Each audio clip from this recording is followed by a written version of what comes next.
I'm not very experienced with Teams, so we could be having some fun today.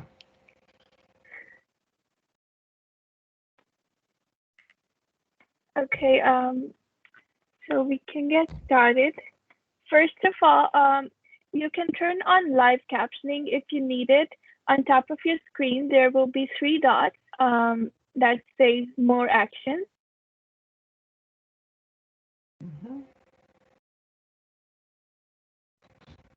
We turn on live captions.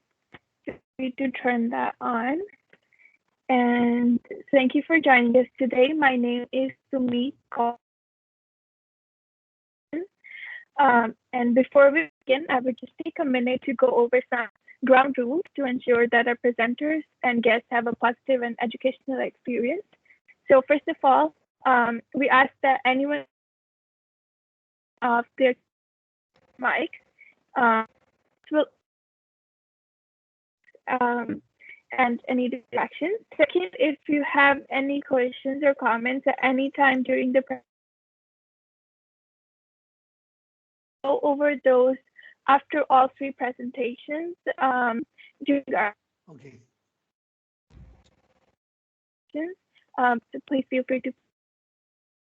And presentations need to stay within 15 minutes just to ensure that he gets enough time. So if I see anybody's going a little over, I'll turn my mic on and give you guys a heads up at around 14 minutes. And lastly, this session is being recorded. Thank you so much. Start with it's Sherry University College. Please go hello, ahead. everyone. So I'm going to share my screen. I've made a Padlet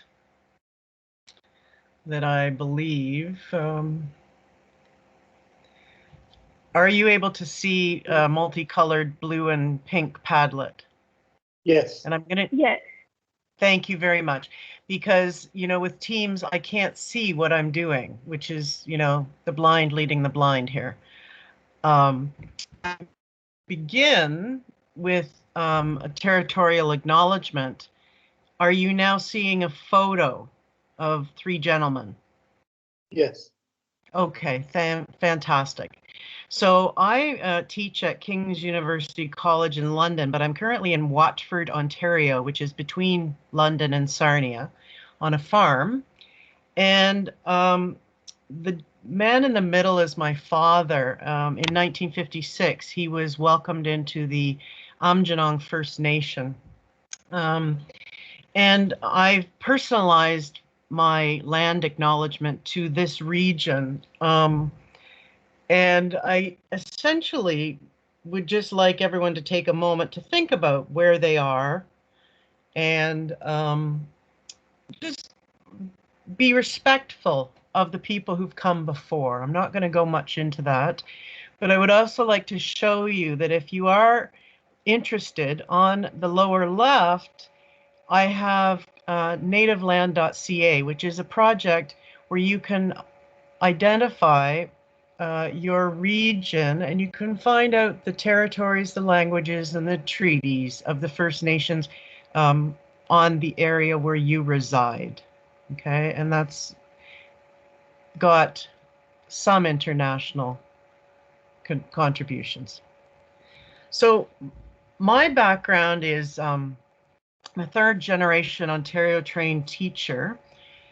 I was trained early primary and have used basically those teaching strategies throughout my career, which has spread across 4 continents into colleges and universities, and including a language institute in the UAE for the military personnel. And everything I ever learned in primary ed, I have applied. I have worked for the most of the last 20 years with speakers of Arabic. When I worked in Cairo and Alexandria and Abu Dhabi, I had multilingual students from every background.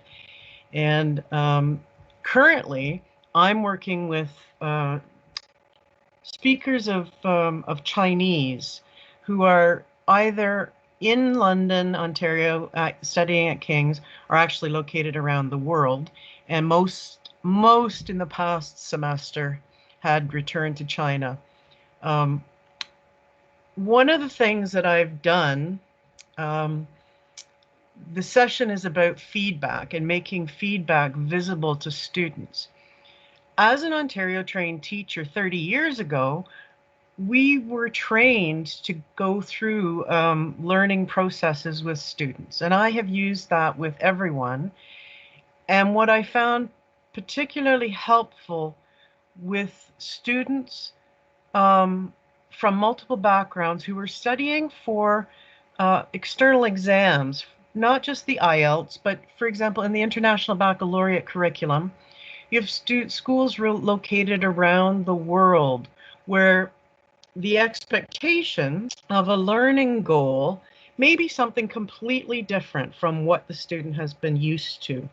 And I certainly found in the UAE that introducing rubrics and the concept of feedback, which is, according to Grant Wiggins, here in the center, feedback for learning. Grant Wiggins created his book called Educative and Authentic Assessment in the mid-90s. He joined forces with Jay McTighe to design and develop backwards planning, which was originally called Understanding by Design.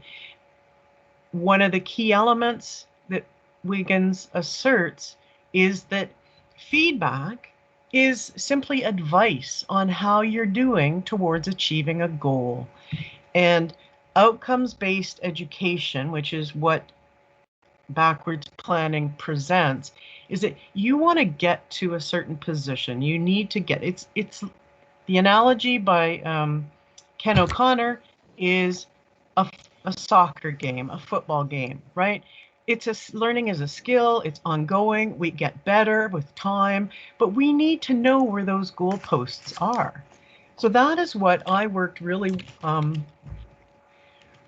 strongly with in all of my classes, is to identify what's the goal, where are we going, and how are we going to get there?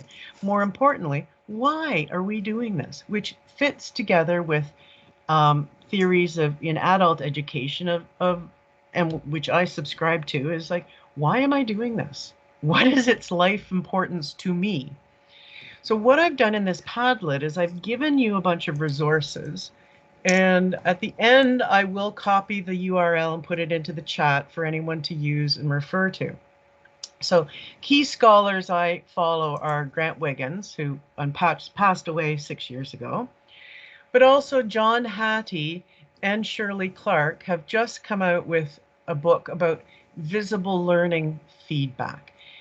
So John Hattie, John is from New Zealand and Shirley is from the UK. They talk about making it transparent, which builds on Wiggins. What are you doing and why are you doing it? And it's not a secret. And I think if we can get beyond assessment and learning being some sort of mystery, then it takes hold.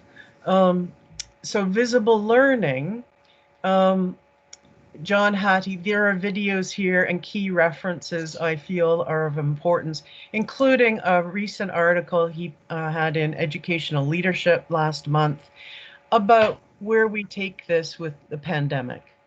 I believe that going online, we've been able to make a lot of learning transparent. Am I back on the Padlet? I clicked the wrong. The book is available. This video is available. There are websites. Everything here is linked, hyperlinked. So we have visible learning, and out of visible learning, then visible thinking has arisen. The Harvard Graduate School of Education has the Project Zero, which is fantastic educational resources.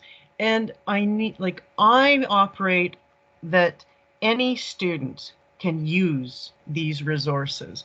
So I'm just going to go to the Harvard Project Zero page and their thinking routine toolbox. So if we want learning to be visible, we need to make thinking visible, and we need to adopt routines that may or may not seem simplistic, but for culturally and linguistically diverse learners in particular, making these processes visible and introducing them to perhaps different ways of thinking will ensure their success in their chosen fields. For example, I studied in Germany, in Berlin, and I had to adapt my learning behaviors to suit German academic systems.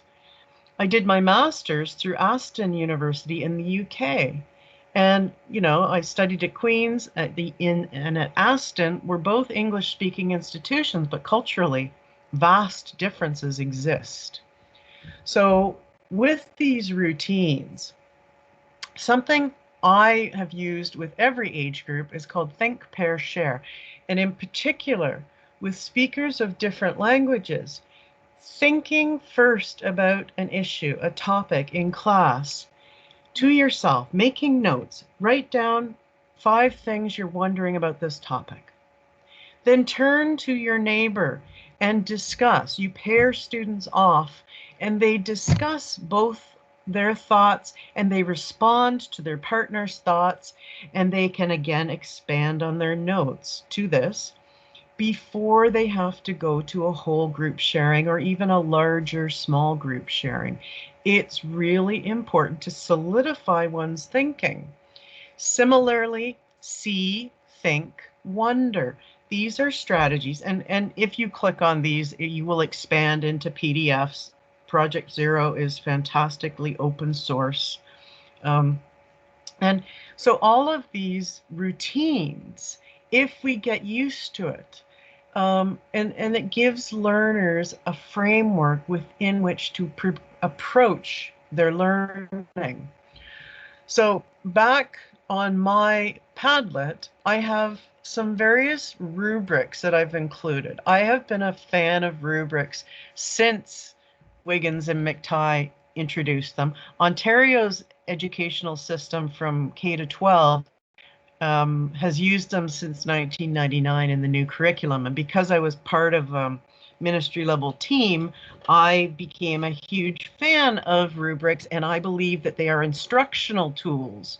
And I'm often, I have students self-assess their work, then they do peer review, they assess their abilities, and as our keynote speaker Nadia was talking about ungrading, I am a very big fan of ungrading, or at least collaboratively identifying where students have met the criteria of a particular rubric. And I find that when students bring me the rubric, when they challenge their grade, if they're going to challenge or to find why did I achieve this, if they are bringing the rubric, and really 9 times out of 10, students assess themselves lower, and then they understand if you can talk out the feedback. Now, in another session, in the concurrent session 1, Virginia Robson of the University of Pittsburgh was talking about recording feedback, and I can do that. But what we need to do with feedback is to have students understand it. Don't look for the grade, look for the skill, look for the instructions from your peer, look for the instructions that you yourself identify, because often students will correctly identify an area that they need to work on, but then for some reason don't incorporate that in the next iteration of their work. If we can convey to students that you're not going to write your perfect paper at the first go, or it's rare that anyone can do that. And if we can encourage them to take the time to read the feedback. There are some different charts, and I've given you examples. These are all, you're welcome to use these, but this research essay rubric I have used all over the world. And I go through first by explaining how a rubric works. These are the criteria on the left, And at the top are achievement indicators. And this is based on Ontario's breakdown. But you see there's a range. And I always let students, I have done this for years, they identify their grade and they must give me rationale for it. And we might have to go back and forth, but I'd say 95% of the time they are honest. And you can choose your own levels of achievement, these descriptors, but I've taken this essentially from Ontario's Ministry of Education and I've used it around the world. I've got format, I've got content. The other examples I've given have to do with recording, reflections, whatever the task. There is no one generic rubric. And with emerging writers, I explain, I want a topic sentence that states your point. I need the evidence. You must cite in academic writing. This is, a necessary evil. And then what works, like supporting your conclusions. And in each paragraph, that must be concise. It must be self-contained. And for many speakers of Arabic and speakers of Chinese, the Western get straight to the point, prove it, explain it. It's a new writing strategy. So I found this rubric to be incredibly helpful. So I see on my timer that I've got about 2 minutes left. I would just like to point out two other things as you're designing intentionally. Universal design for learning and understanding by design help all students, especially universal design for learning. I found during the pandemic, if we can make our feedback, if we can give feedback either orally or in writing or with a screencast, and then have students respond to it to make sure that they understand, that they can articulate what I have said they need to work on, is all well and good. But if they don't understand it, if they can't report it back to me in an email or some sort of confirmation so that I know that they understand how to do better, then feedback does not serve any purpose whatsoever.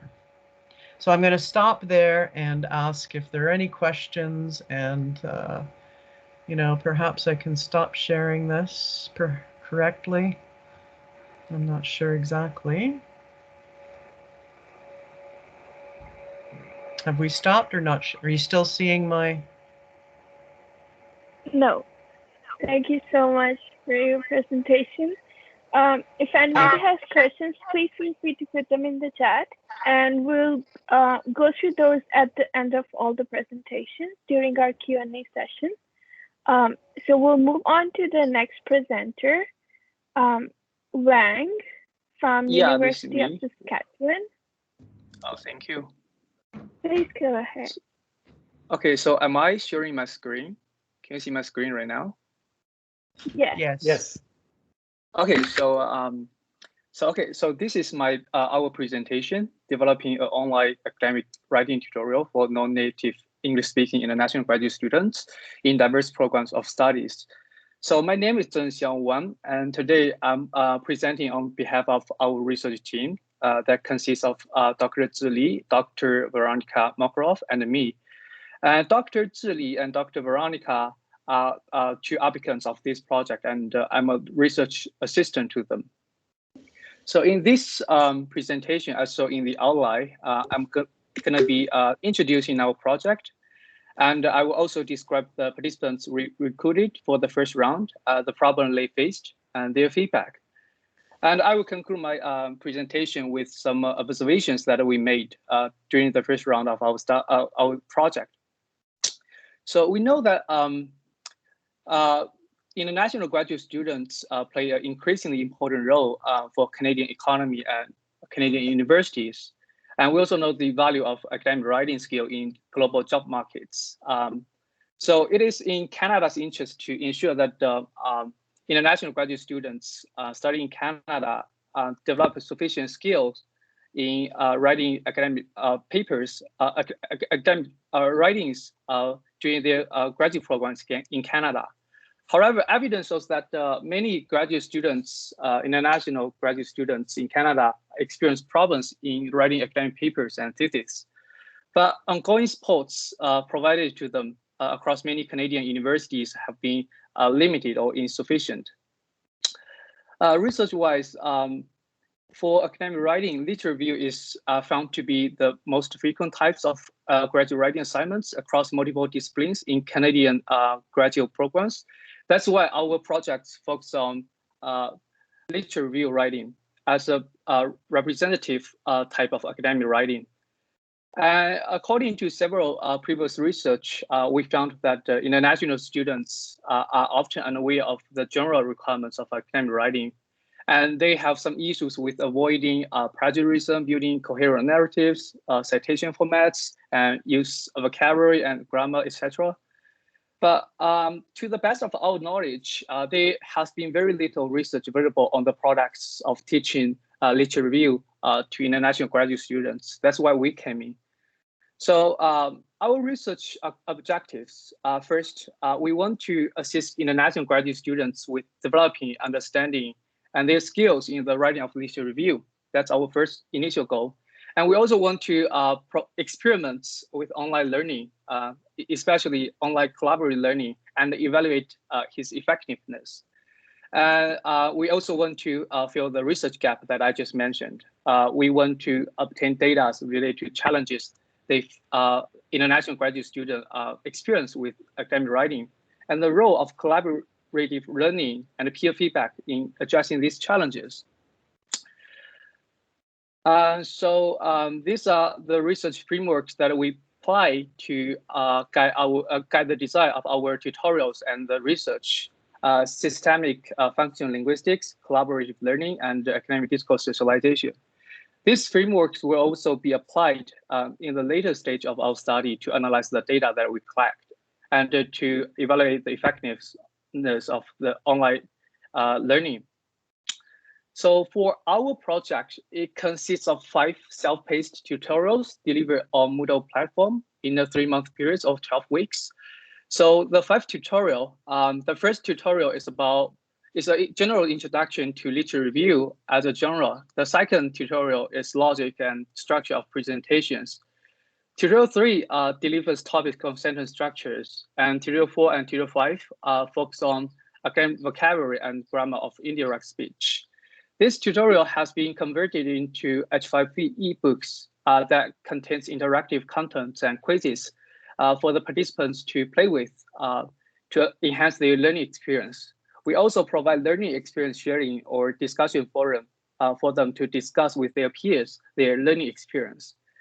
So for now, we have already finished the first round of our study, which took place from this January to this April. And the second round is currently underway and is pretty much halfway through.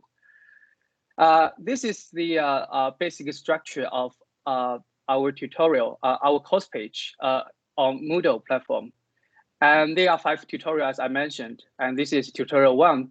For the other, for the layouts of other 4 tutorials, the layout are pretty identical to this one. So in each tutorial, the participants are expected to read the tutorial ebook, finish the quizzes, and then they will work with their peers on the workshop, doing some writing tasks, and then they will submit the task, the writing, and then they will share their learning experiences, and then they will complete feedback in the end of each tutorial.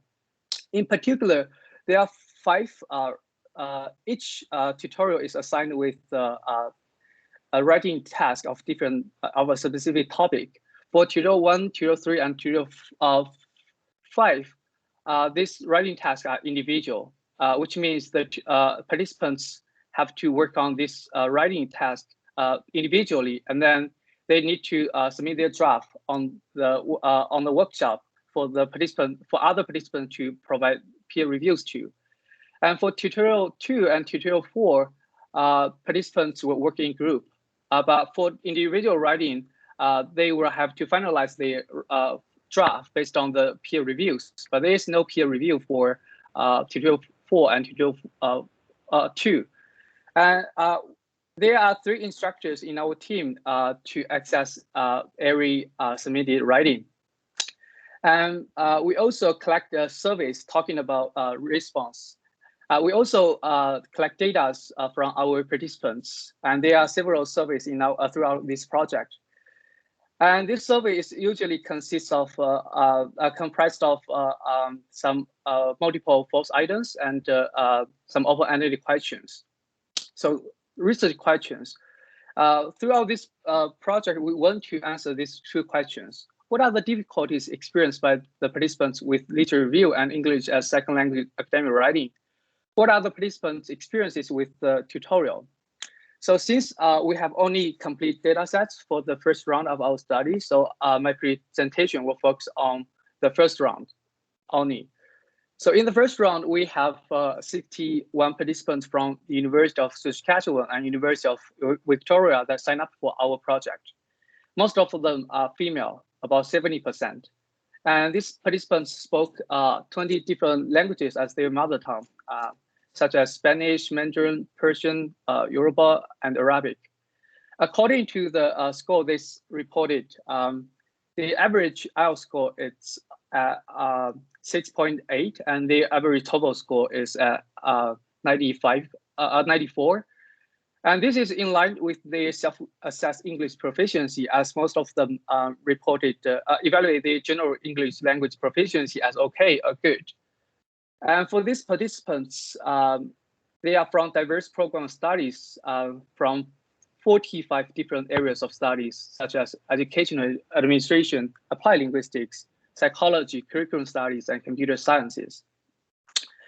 And we also asked the participants the problem they faced with literature review before they participated in the tutorial. So these are the top self-reported challenges they faced, such as how to develop ideas, how to organize ideas in their literature review writing, how to choose words correctly, how to cite correctly, etc., etc. In terms of support for academic writing, only 35% of participants mentioned the supervisor or writing centers at the university as source of help for their academic writing. This confirmed with the point that I made in the very first beginning. The ongoing support has been very limited. As a result of these challenges and the limited external help, 80% participants reported that they are not aware of or have no knowledge of the components of literature review writing. So after a 3-month period, after 12 weeks, they participated in our tutorials. They reported they found them their literature review writing skill to be improved in 2 different levels. As we can see in this table, the majority of the participants reported moderate to strong improvements in various indices of academic writing, such as understanding the requirements of the Journal of Academic Literature Review Writing, incorporating previous research, understanding how to reference, how to develop logical narratives, etc., etc. But there are some few participants who reported no improvements or a little improvements for some indices. But overall speaking, most participants do feel they have improved their academic writing skills during our projects. So in line with, as a testimony to their improved writing skills, most of the participants found the tutorial to be useful or very useful. But when it comes to, it is very noticeable that when it comes to collaboration with with other participants, there are some negative perceptions. For example, half of the participants found peer reviews of their writing samples on the workshop to be not very useful. And about 1/3 of participants don't enjoy interacting or working with their peers on group assignments. And about a whopping 83% of the participants do not find a learning experience to be useful at all. So in conclusion, overall speaking, for the first round of our study, the outcome are generally positive in terms of the participants' experiences and their feedback. But there are some less favorable perceptions of the socialization and collaborative writing because some participants do not want to socialize and work. So collaborative writing is a challenge both for the participants to participate, or for the participant and for us to implement, because collaborative writing requires committed collaboration from all participants, which nobody can guarantee. And also, we want to say that implementing this project is a very large effort because a lot of work has been invested by our research team. So these are some selected references. And finally, I would like to acknowledge on behalf of our research team that this project has been supported by the Social Sciences and Humanities Research Council of Canada.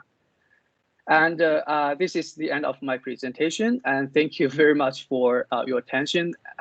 So please feel welcome to raise questions and comments. If you have any questions afterwards, you can also reach us through our email addresses listed here. Yeah, thank you. This is the end of my presentation. Thank you, Wang. Yeah, thank you. This is a very amazing presentation. Next up, we have Gordon Moulton from Trinity Western University. Okay, hopefully I'm coming on here. Yes. Can you see and hear me? Yes. Okay, good. Okay, I'm going to share my screen and get right into it here. Hopefully this will work. Let's see. Okay.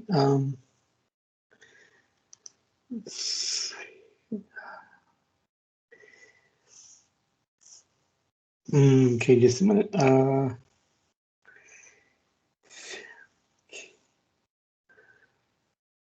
Okay, just having a bit of trouble sharing my screen here. Where is that?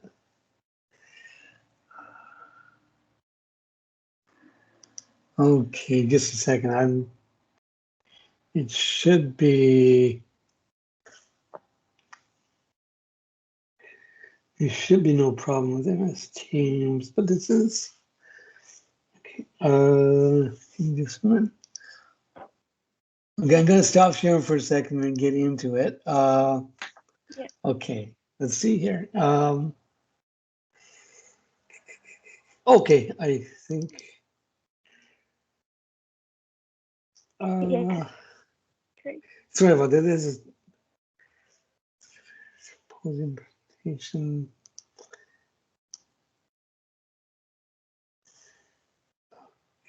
Let's see.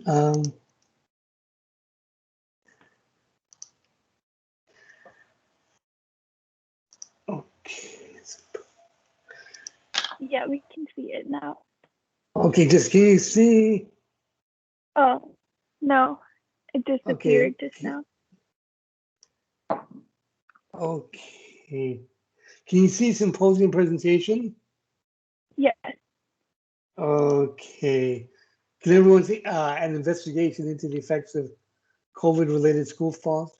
Can everyone see that? It's not in presenter view. So if you made it presenter view, it would be bigger. Okay, presenter view. Okay, just a minute. Sorry about that. No worries. Okay, presenter view. Oh, hello. Yeah. Okay. Perfect. Thank you. Okay, great. Thank you very much. It is hard when you can't see it. Okay. All right. So, so my name is Gordon Moulton. I'm going to report here on a study that I've just completed and analyzed on the effects of COVID-related school policies on teaching and learning of English, because it has certainly been a major problem over the past year. And let's see. Okay. So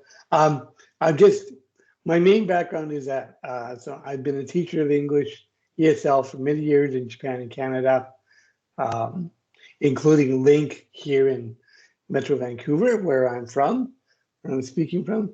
And I currently teach in the MA-TESOL program at Trinity Western. And one of the courses actually I teach is research and another is assessment.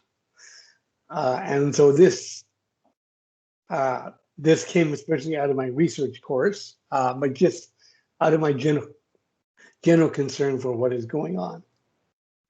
And so the reason for this study is that based on my teaching experience, I was really concerned about campus access restrictions and how they're affecting teaching and learning of English as a second language. In particular, I'm worried about Link students at the lower proficiency levels. I taught Link 1 to 5, and so I was very concerned for students at the lower levels. Very concerned also for immigrant children and those in overseas K-12 settings who don't have strong language. And within these groups, students who don't have the tech skills or confidence to handle online learning, and teachers who lack the tech skills and confidence to work effectively teaching online. So that's the rationale for the study. And the research design, my main goal in the research was to get an EMIC insider's perspective. And because I train ESL teachers as my work, I thought that they would be a very useful group to access.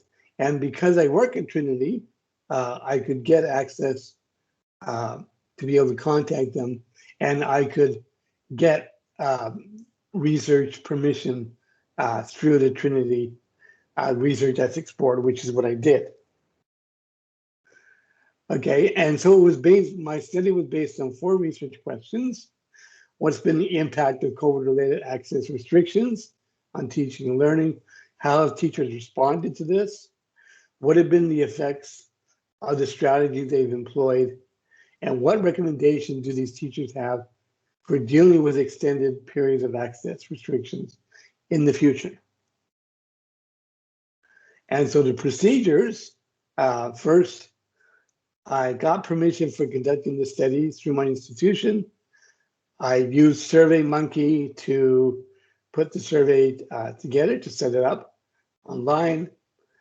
I emailed people, I emailed the would-be participants.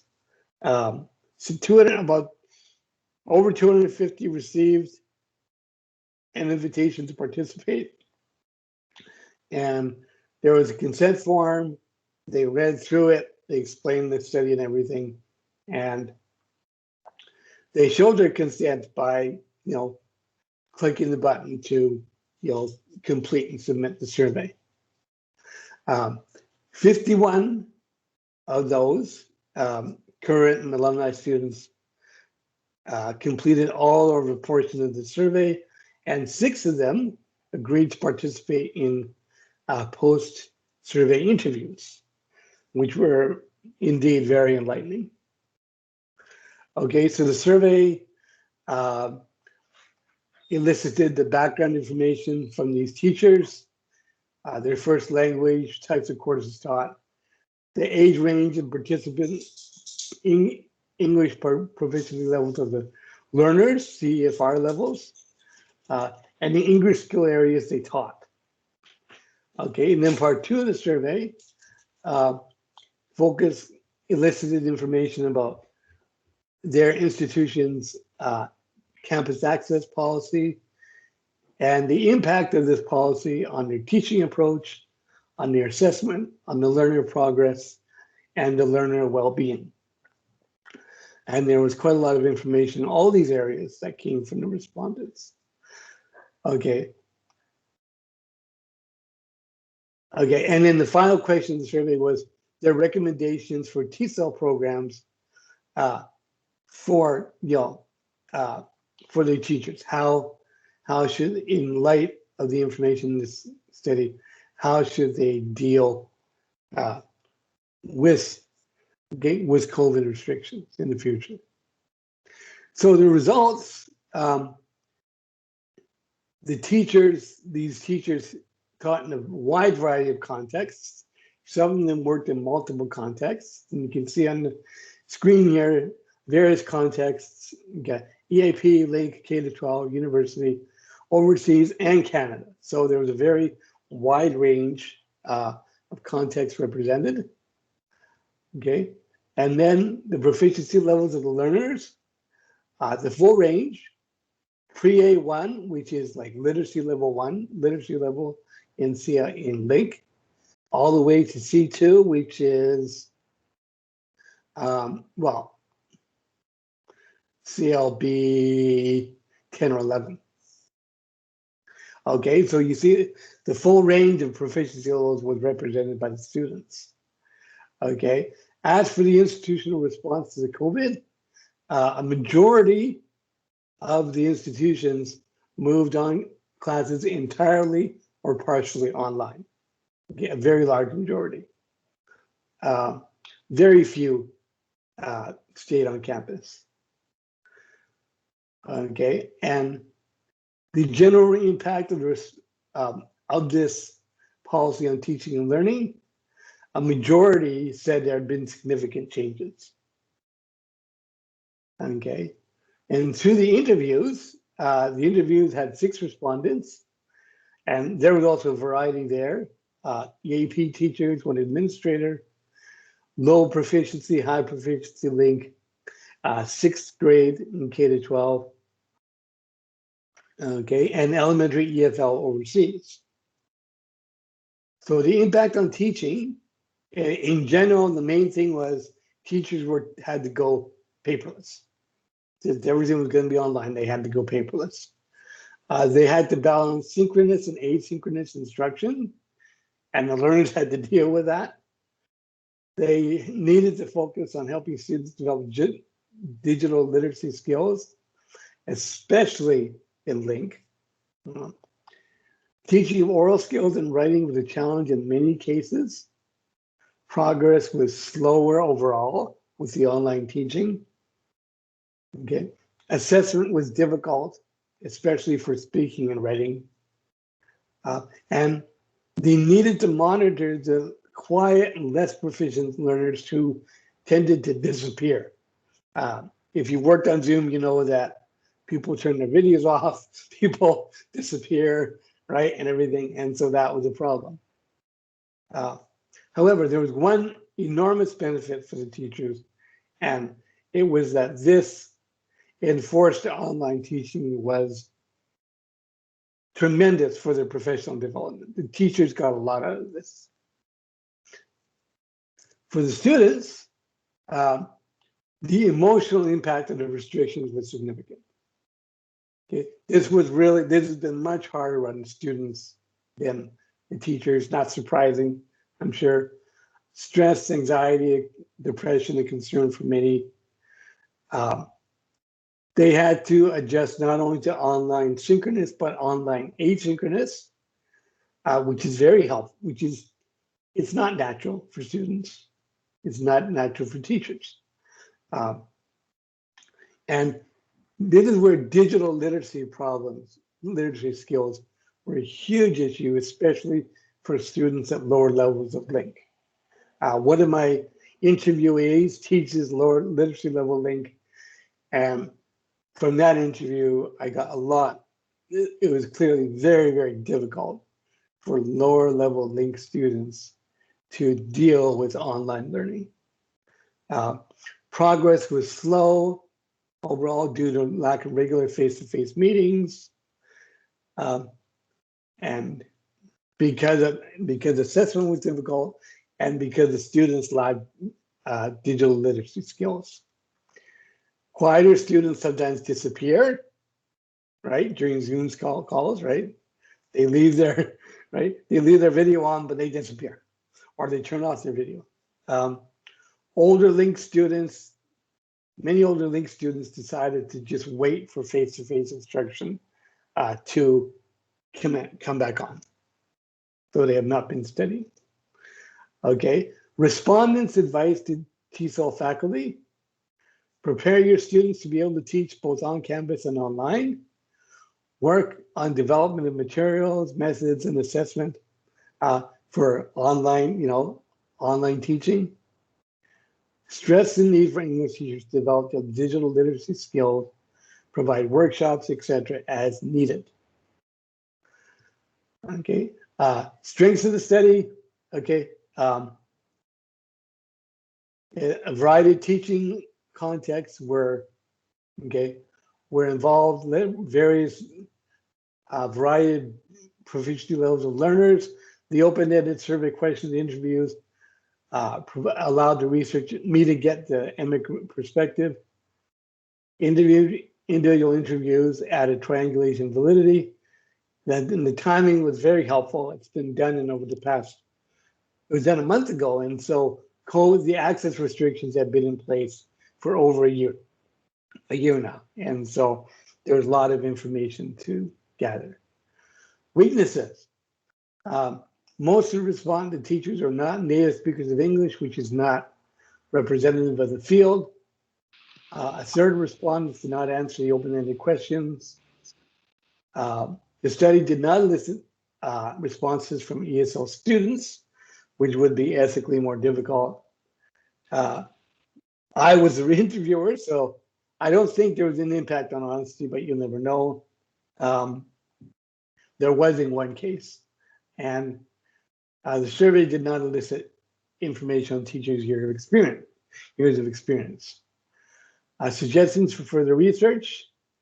There's a need to understand the impact of access restrictions for students in K-12.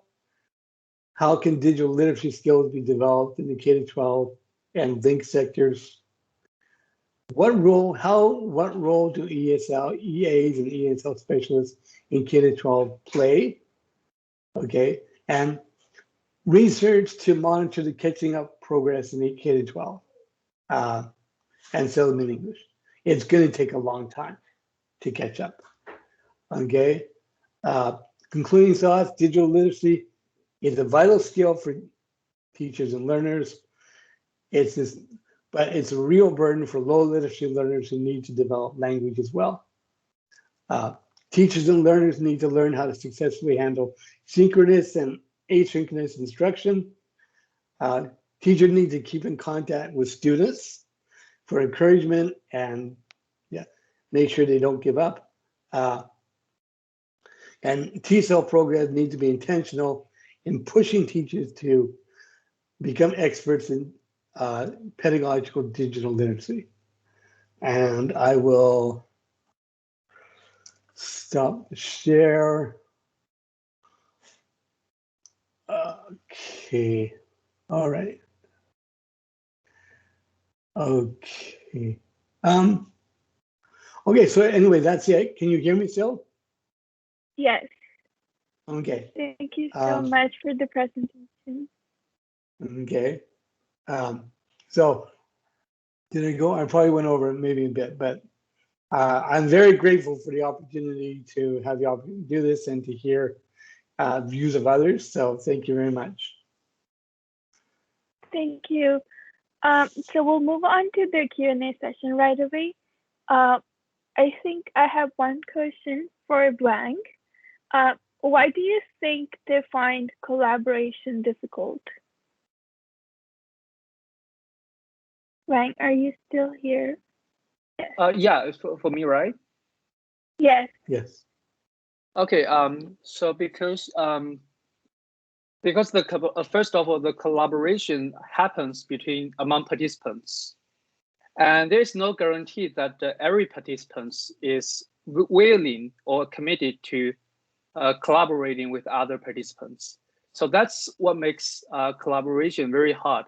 And the reason why people may not be willing to collaborate is because they don't have a same time schedule.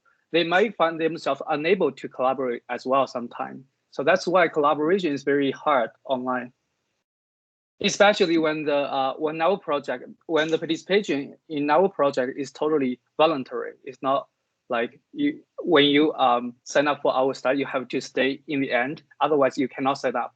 That's not the case. I hope I answered your question. Yeah. Yes. Thank you so much. Do we have any more questions? Please put them in the chat.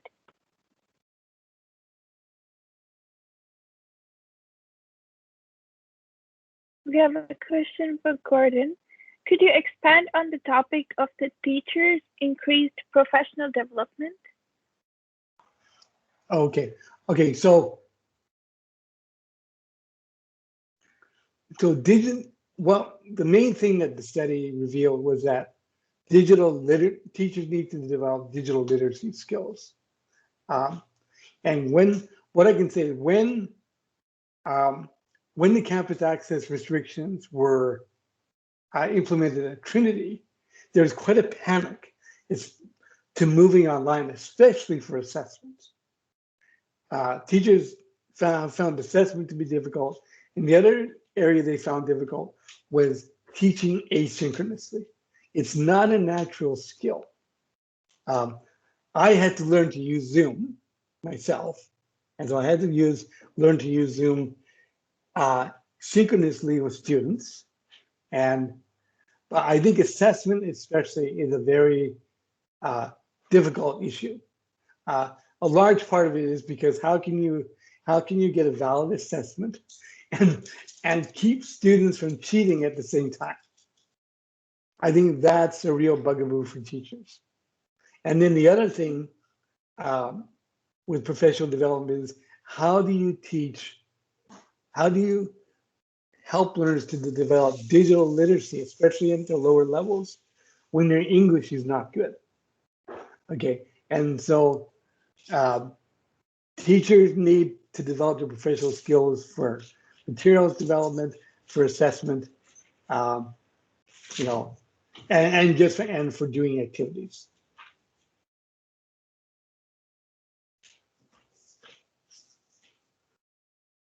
Thank I hope that's helpful. Yeah. Do we have any more questions?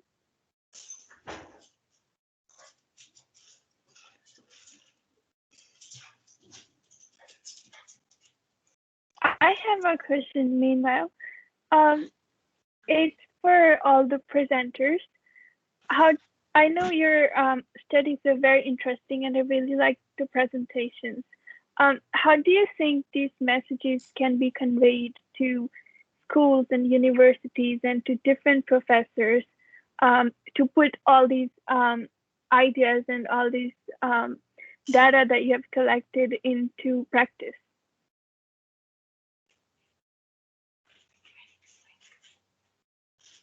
Okay. Who do you want to start? You can go ahead. Okay. Well, I think that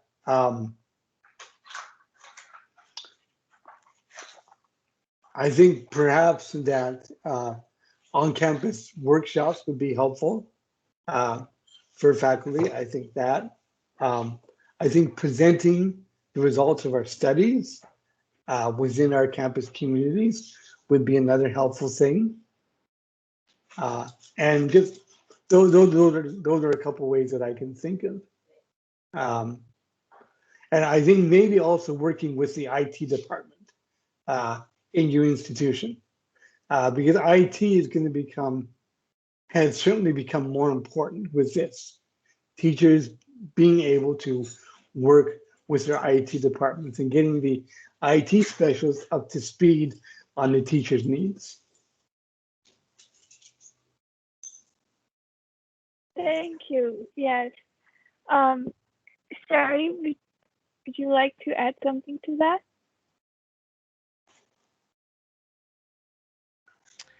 I was just actually looking at a question from Francis in the chat about my Padlet. Sorry, I was responding to that. Padlet, if for anyone who doesn't know about Padlet, it is fantastic. I first used it 9 years ago when it was only a like a mind mapping tool. So over the last 9 years, it has expanded to be this fantastic resource where you can keep digital links to everything. I've used Prezi and I've used Weebly with students a lot, and I like them because I can put everything in one space. It's open source to a certain extent. You get 3 free Padlets per email address unless you sign up somehow with an educator account. I believe then it is their expanded access. um, I don't pay for anything I use, really. I try never to ask students to pay for anything. But what I like about it is, for example, as I'm working and I find a new resource, I can just throw it into the Padlet. Francis asked what I do. I read a lot, and I read a lot on my phone or a tablet, and I have a Dropbox is the only resource I pay for. And I put everything into my Dropbox under different headings, and then I have access to it. I can save material as PDFs. Padlet will let you search online. When you go to make a Padlet and you just use the plus sign and you add something, you can search Google for YouTube. Like it's really, they have expanded their ability to make learning accessible. And with students, you can use it in class and students can then contribute. Very similar, well, better than Jamboard in Google, if anyone's familiar with that.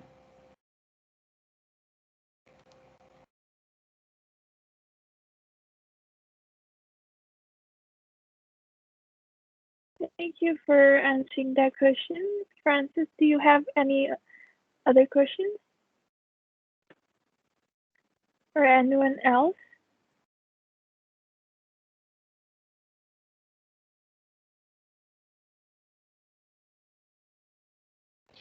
Sumit, it's Sherry again.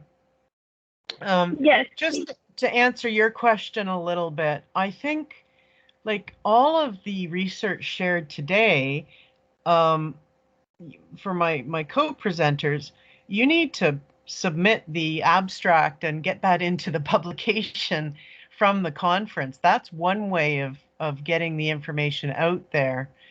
I have to say, Twitter, for me, I've learned an awful lot. I had a dormant Twitter account from 2009 that I just started using during the pandemic. And I will say that the learning, the about ed tech, about international students, the academic side to Twitter is remarkable. So I would suggest even just reading. Yeah, I do agree with that point, but for abstracts and for research papers, it's only the people who really want to learn or the professors who really want to put time into learning about different matters to teach international students. But shouldn't there be a practice or a workshop they must attend or something where they should learn about what problems international students face, or just what recent research there is and how to replicate that into actual teaching practices.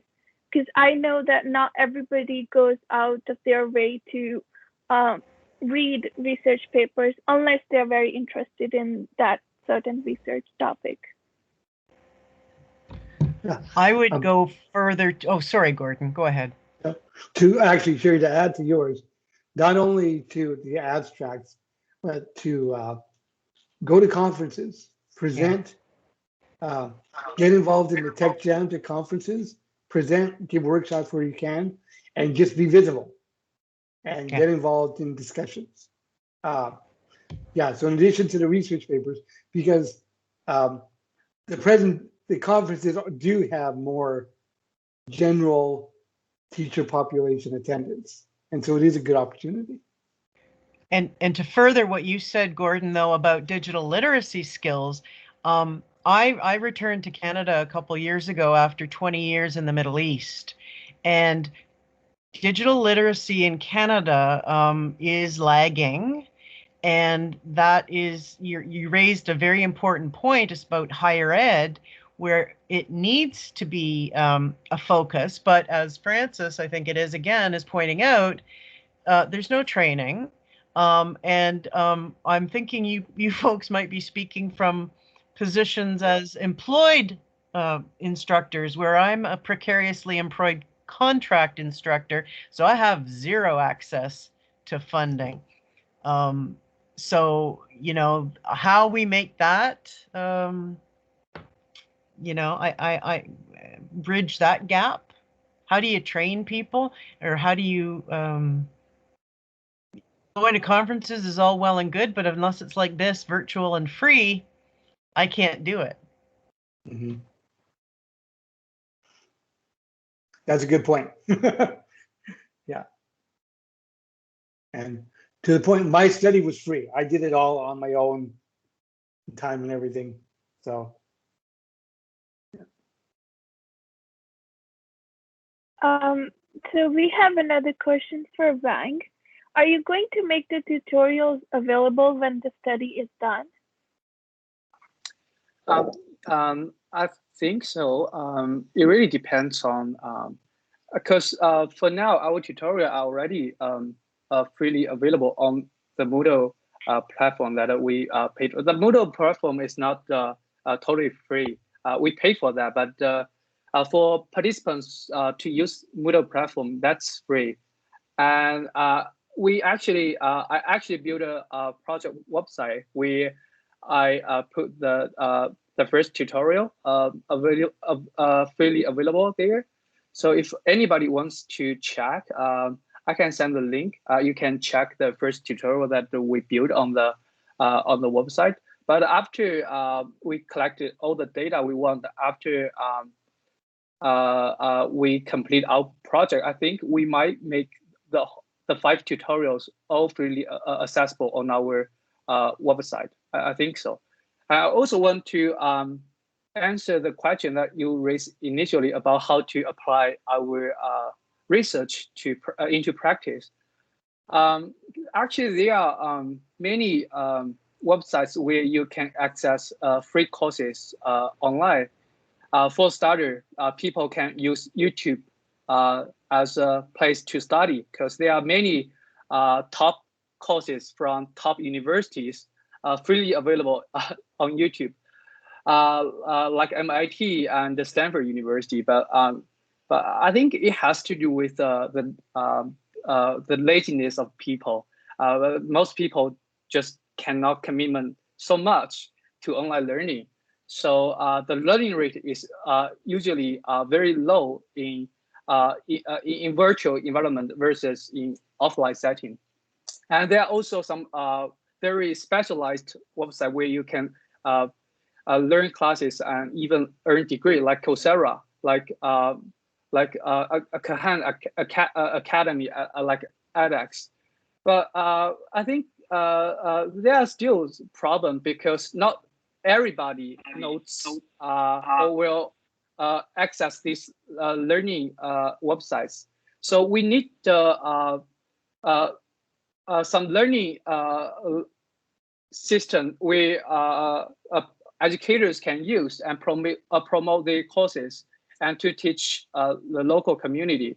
So that's something we really lack, because for Moodle platform, although it's paid service, but it's not very user-friendly for many participants. So I think that's something that can be improved in the near future. If we can have a better learning management system for the educators to use, and they can put their learning materials online, and they can promote the learning material to the local communities, I think more and more people will have the access to online material, online courses. Yeah. Thank you, Vang. Thank you. If there are any resources presenters would like to share, feel free to put them in the chat. So everybody else can access those resources. And I see that Twitter is, I've not been using Twitter for a really long time. I have an account, but I barely open it. I might start using it now that I've heard about how useful it has been for so many of you.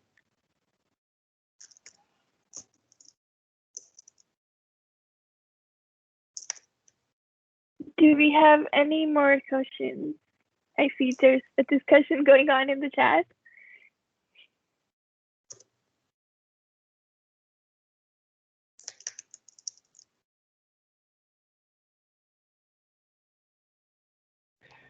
Sometimes the chat gets out of control, doesn't it?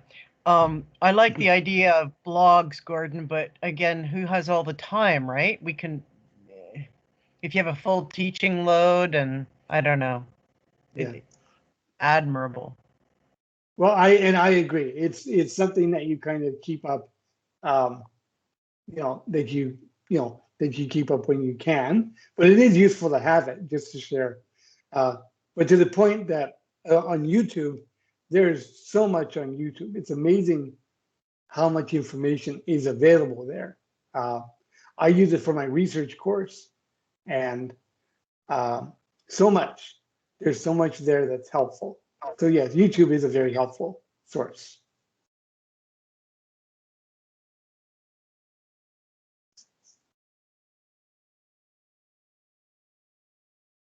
So Francis, that's a good thing to add a tool per term to learn something new. And I would advise everybody that if you get frustrated with it, ditch it immediately, because if you're frustrated, your students are going to be frustrated, unless you've got, like, I had really tech savvy students in the UAE, and they were forever bringing me new stuff, which I've taken. But really, don't make students do something that you can't do fluently.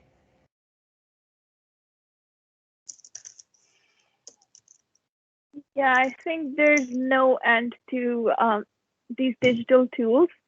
There's always, in every class I take, there's always a professor using different tool, different digital tool. And sometimes they have issues, but a lot of the time they use it because they have learned it enough, and it aids with whatever they're teaching and makes online learning a lot more easier. So yeah, it's really nice to learn about these new digital tools.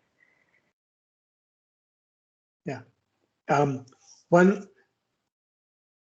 my interviewees worked with Link 5 students, and what she found was that they were very good at using their mobile phones, but they couldn't, even with intermediate level of English, they couldn't transfer that to academic digital literacy. They had a hard time. So it's something to keep in mind, that just because we see them using their phones doesn't mean that when it comes to learning, that skill necessarily transfers.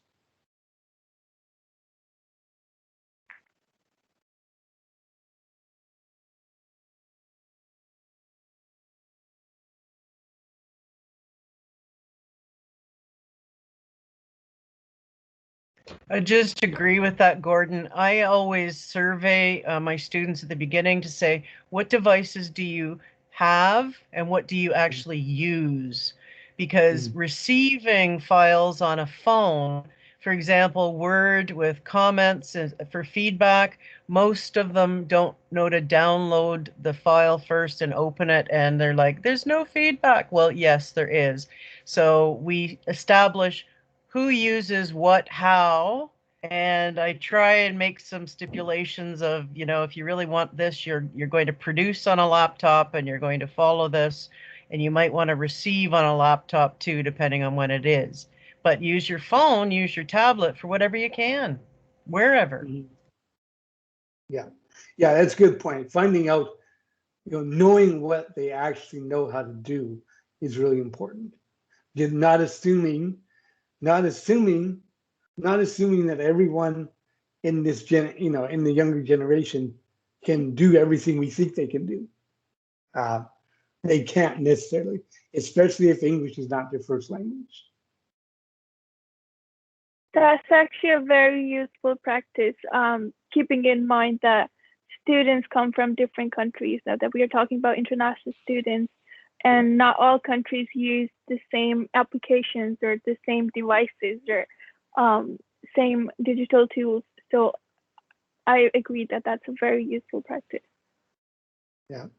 And phones are not as useful as laptops and desktops for learning, for doing high level academic learning. Your phone is, maybe tell them to ditch their phones and get something better. Yeah, I agree. I think Sumit might support me in this, in that when I returned from the Middle East, I'd been using WhatsApp since 2013 simply because my students downloaded it. And I came to Canada and nobody was using it except other students from Eastern countries and South America and Europe.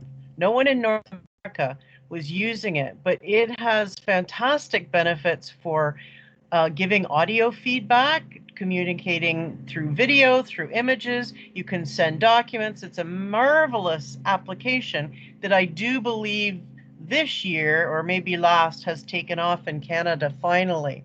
But Sumit, was that your experience? Were you familiar with WhatsApp and nobody here used it? Actually, yes.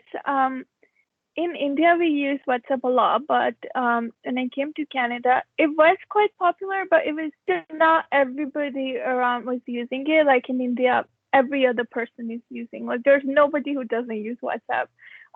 But one of the assumptions I had, I thought that students from China also use WhatsApp, just because I thought we're kind of from the same continent and we are all using, we're neighboring countries, so they must be using it as well, but they don't use it. And that was I was very surprised that they don't use WhatsApp.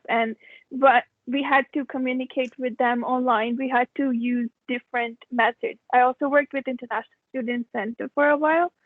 So that's how I understood that they don't use WhatsApp. And I thought it's an app everybody uses.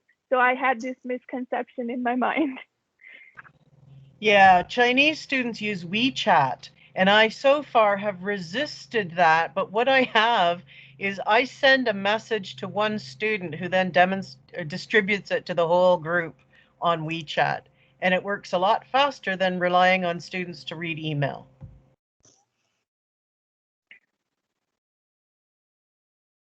Yeah, WhatsApp is big in China as well. Yeah, both of those, WhatsApp and WeChat, are both big. And WeChat is getting here. WhatsApp is big here too, but it's only cell phone. It needs to be convertible to laptop and desktop. So for me, it's a bit of a frustration. Or do they use WhatsApp? I was not aware of that. They have it banned now, probably. I'm not really sure. In China, I have some students that I've worked with from China, and they've said that they don't use WhatsApp. So I'm not really sure. Okay. Yeah. I get confused between the two. Yeah, mine, like I said, they have groups in WeChat, and I just, it's the way I started with WhatsApp. I didn't want this community, so I just sent a message, and then I had my one messenger. I didn't want the world having my phone number, but now I've gotten used to WhatsApp and can't live without it. So we're almost at the end of this session. We have 1 minute remaining. Thank you so much for all the amazing presentations and an amazing discussion. I got to learn a lot. And we have some panels going on after this session, so feel free to join those. And thank you so much for joining us today.